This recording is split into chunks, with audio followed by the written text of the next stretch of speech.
Il est l'un des chefs d'État africains les plus controversés au lendemain des indépendances. Maurice Yameogo, le premier président du Burkina Faso, voici son histoire. Né en 1921 à Koudougou, il s'engage très tôt en politique et dans les années 50, il est déjà bien installé sur la scène politique de la Haute-Volta, actuel Burkina Faso. En 58, à la mort de Ouozen Koulibaly, grâce à son oratoire, il devient le chef du gouvernement. En 1959, l'Assemblée vote pour rejoindre la Fédération du Mali. Il devient le vice-président du Conseil, mais se laisse vite influencer par le patron de la France-Afrique, Félix Houphouët-Boigny, et quitte la Fédération. Le 5 août 1960, l'indépendance est proclamée et il devient le premier président du pays. Comme tous les présidents africains de cette époque, il centralise le pouvoir. Il instaure le parti unique et le culte de la personnalité. Les opposants sont incarcérés à Gorom-Gorom.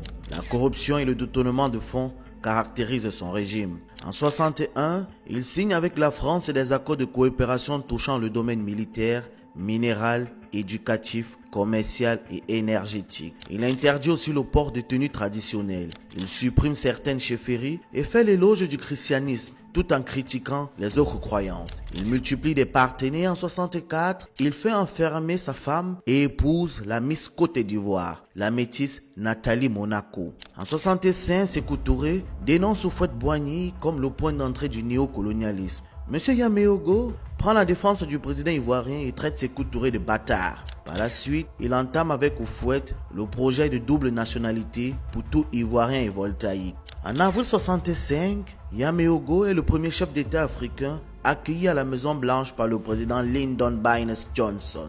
1 milliard de francs lui est remis. Il suit les conseils de Boigny et place l'argent dans une banque suisse. À la fin de cette année 65, le peuple est révolté. 5 ans d'indépendance, aucun changement. Le taux de scolarisation n'augmente pas. L'ordre du pays est exploité par la France. Le pays est gouverné par une famille et un groupe d'amis. En janvier 1966, après 6 ans de pouvoir, une série de manifestations massives secoue le pays.